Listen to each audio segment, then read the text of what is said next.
प्रधानमंत्री नरेंद्र मोदी आज नई दिल्ली के भारत मंडपम में युग्म सम्मेलन में भाग लेंगे। युग्म का संस्कृत में अर्थ संगम है। ये अपनी तरह का पहला रणनीतिक सम्मेलन है जिसमें सरकार, शिक्षा, उद्योग और नवोन्मेषक जगत के प्रतिनिधि शामिल होंगे। ये वाधवानी फाउंडेशन और सरकारी संस्थानों के संयुक्त निवेश से लगभग 1400 करोड़ रुपए की सहयोगी परियोजना द्वारा संचालित देश की नवोन्मेष यात्रा में योगदान देगा। जम्मू कश्मीर विधानसभा ने पहलगाम आतंकी हमले के संबंध में सर्वसम्मति से निंदा प्रस्ताव पारित किया है। विधानसभा ने कल कड़े शब्दों में इस दुर्घटना पर दुख और रोष व्यक्त किया। सांप्रदायिक सद्भाव को बिगाड़ने और देश तथा जम्मू कश्मीर की प्रगति में बाधा डालने के नापाक इरादों को हराने के लिए दृढ़ता से लड़ने का संकल्प लिया गया। विधानसभा के विशेष सत्र के दौरान उप मुख्यमंत्री सुरेंद्र चौधरी के प्रस्ताव को सर्वसम्मति से पारित किया गया। सत्र के आरंभ में सदस्यों ने आतंकी हमले में मारे गए लोगों के प्रति श्रद्धांजलि अर्पित करने के लिए 2 मिनट का मौन रखा। मुख्यमंत्री उमर अब्दुल्ला ने कहा कि पहलगाम हमले के विरोध में लोगों की एकजुटता आतंकवाद के खात्मे की शुरुआत है। उत्तराखंड के मुख्यमंत्री पुष्कर सिंह धामी ने कल से शुरू हो रही चारधाम यात्रा के दौरान व्यवस्था की समीक्षा के लिए राज्य के सभी जिलाधिकारियों के साथ बैठक की। श्री धामी ने कहा कि 2 मई से श्रद्धालु केदारनाथ धाम में बाबा केदार के दर्शन कर सकेंगे। चारधाम यात्रा के लिए पंजीकरण भी कल से शुरू हो गया है। दिव्यांगजनों, वरिष्ठ नागरिकों और विदेशी नागरिकों के लिए विशेष काउंटर बनाए गए हैं। 20 निःशुल्क पंजीकरण काउंटर भी स्थापित किए गए हैं। छत्तीसगढ़ के नक्सल प्रभावित दंतेवाड़ा में स्थापित विज्ञान केंद्र क्षेत्र के बच्चों में वैज्ञानिक सोच विकसित करने में महत्वपूर्ण भूमिका निभा रहा है। भारतीय जनता पार्टी ने आंध्र प्रदेश से राज्यसभा के उपचुनाव के लिए श्री पाका वेंकट सत्यनारायण को उम्मीदवार घोषित किया है। पार्टी की केंद्रीय चुनाव समिति ने कल उनकी उम्मीदवारी का फैसला किया। वाईएसआरसीपी के पूर्व नेता वी विजयसाई रेड्डी की राज्यसभा की सदस्यता से त्यागपत्र के कारण ये उपचुनाव कराया जा रहा है। नवीन और नवीकरणीय ऊर्जा मंत्रालय आज नई दिल्ली स्थित अटल अक्षय ऊर्जा भवन में राष्ट्रीय हरित हाइड्रोजन मिशन के अंतर्गत सूक्ष्म, लघु और मध्यम उद्यम एमएसएमई के अवसरों का पता लगाने के उद्देश्य से कार्यशाला का आयोजन करेगा। यह कार्यशाला स्थायी हाइड्रोजन अर्थव्यवस्था को आकार देने में एमएसएमई की महत्वपूर्ण भूमिका का पता लगाएगी। इस उभरते क्षेत्र में नवाचार और विकास को गति देने में एमएसएमई की भूमिका महत्वपूर्ण है। प्रमुख विषयों में घटकों और उपकरणों के विकास के लिए प्रौद्योगिकी सहयोग, हरित हाइड्रोजन आपूर्ति श्रृंखला में अवसर, बायोमास मार्गों का उपयोग करके विकेंद्रीकृत हाइड्रोजन उत्पादन और मूल्य श्रृंखला में निवेश को उत्प्रेरित करने की रणनीतियां शामिल हैं। महाराष्ट्र के मुख्यमंत्री देवेंद्र फडणवीस ने कहा है कि वेव्स 2025 सम्मेलन में आयोजक की भूमिका निभाना महाराष्ट्र के लिए गर्व का अवसर है। मुख्यमंत्री ने मुंबई में 1 से 4 मई तक आयोजित होने वाले वेव्स सम्मेलन में लोगों से भाग लेने का आग्रह किया है।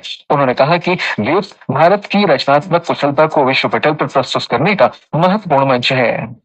केंद्रीय कृषि और किसान कल्याण तथा ग्रामीण विकास मंत्री शिवराज सिंह चौहान ने कल नई दिल्ली में वर्चुअल माध्यम से देश भर के सभी 731 कृषि विज्ञान केंद्रों के साथ संवाद किया। श्री चौहान ने इस बात पर बल दिया कि कृषि क्षेत्र के विकास के लिए अभियान के रूप में कार्य करने की आवश्यकता है। उन्होंने कहा कि कृषि व्यापक क्षेत्र है और प्रत्यक्ष रूप से लगभग 45% जनसंख्या कृषि से जुड़ी हुई है। श्री चौहान ने कहा कि देश के सकल घरेलू उत्पाद जीडीपी का लगभग 18% हिस्सा कृषि क्षेत्र से ही आता है। इसलिए इस व्यापक भूमिका को और अधिक सुदृढ़ करने के लिए हमें लगातार प्रभावशाली प्रयास करने होंगे। भारत ब्रिटेन मुक्त व्यापार समझौते एफटीए पर बातचीत के सिलसिले में केंद्रीय वाणिज्य और उद्योग मंत्री पीयूष गोयल ने कल लंदन में ब्रिटेन के व्यापार और वाणिज्य मंत्री जोनाथन रेनॉल्ड्स से मुलाकात की। कनाडा में मध्यावधि चुनावों के शुरुआती रुझान आने लगे हैं। इनमें मार्क कार्ने के नेतृत्व वाली लिबरल पार्टी को सीटों और वोट प्रतिशत दोनों ही मामलों में बढ़त हासिल है। बहुमत की सरकार बनाने के लिए किसी भी पार्टी को 343 सीटों में कम से कम 172 सीटें जीतनी होंगी। यदि मौजूदा रुझान जारी रहता है तो जस्टिन ट्रूडो को इस्तीफे के बाद प्रधानमंत्री बने लिबरल पार्टी के मार्क इस पद पर बने रहेंगे। वेटिकन ने घोषणा की है कि दिवंगत पोप फ्रांसिस के उत्तराधिकारी का चुनाव करने के लिए गुप्त सम्मेलन 7 मई से शुरू होगा। यह निर्णय कार्डिनल के समूह की बैठक में लिया गया। यह समूह ही 21 अप्रैल को पोप फ्रांसिस के निधन के बाद प्रबंधन का कार्य देख रहा है। परंपरा के अनुसार मतदान क्रिस्टन चैपल में होगा, जिसे तैयारियों के लिए कल पर्यटकों के लिए बंद कर दिया गया। दुनिया भर के 225 कार्डिनल में से 80 वर्ष से कम आयु के केवल 135 कार्डिनल ही चुनाव में भाग लेने के पात्र हैं। स्पेन और पुर्तगाल में बिजली आपूर्ति धीरे धीरे बहाल हो रही है। बिजली आपूर्ति बाधित हो जाने से इन दोनों देशों में जनजीवन ठप सा हो गया था। इसके कारण विमानों और सार्वजनिक परिवहन की आवाजाही थम गई थी और अस्पतालों की सेवाएं बाधित हुई थीं। पाकिस्तान में अशांत खैबर पख्तूनख्वा प्रांत में कल शांति समिति के दफ्तर पर हुए शक्तिशाली बम विस्फोट में लगभग 7 लोग मारे गए तथा 9 घायल हो गए।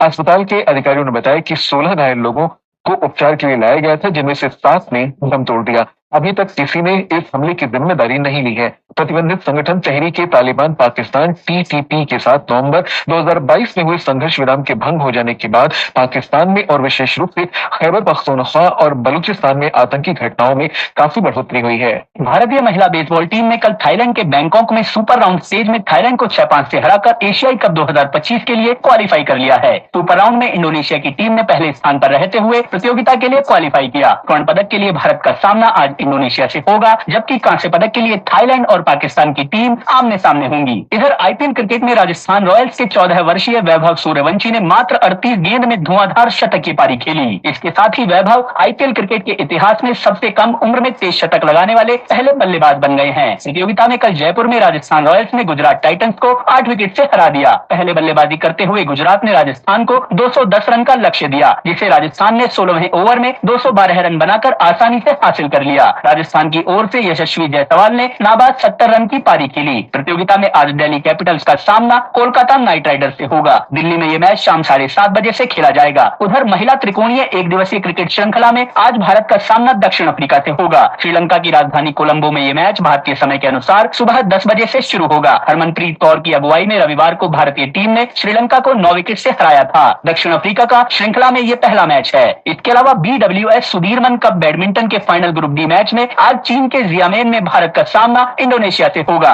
पंजाब केसरी, जनसत्ता, राष्ट्रीय सहारा और दैनिक ट्रिब्यून सहित कई समाचार पत्रों ने नौसेना के लिए फ्रांस से 26 राफेल मरीन लड़ाकू विमान सौदे को प्रमुखता दी है। हरी भूमि लिखता है 64,000 करोड़ रुपए के समझौते पर हस्ताक्षर किए गए। हिंदुस्तान और राजस्थान पत्रिका की सुर्खी है, गृह मंत्रालय की सिफारिश के बाद यूट्यूब ने बंद किए 16 पाकिस्तानी चैनल, बीबीसी को चेतावनी। इसी खबर पर नवभारत टाइम्स के शब्द हैं, पाकिस्तान पर डिजिटल स्ट्राइक, फेक वीडियो से निपटने के लिए उठाए गए कदम।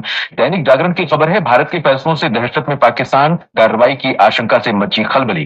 जम्मू कश्मीर विधानसभा में पहलगाम आतंकी हमले के खिलाफ प्रस्ताव पारित होने का समाचार वीर अर्जुन देशबंधु, अमर उजाला और दैनिक ट्रिब्यून में पहले पन्ने पर है।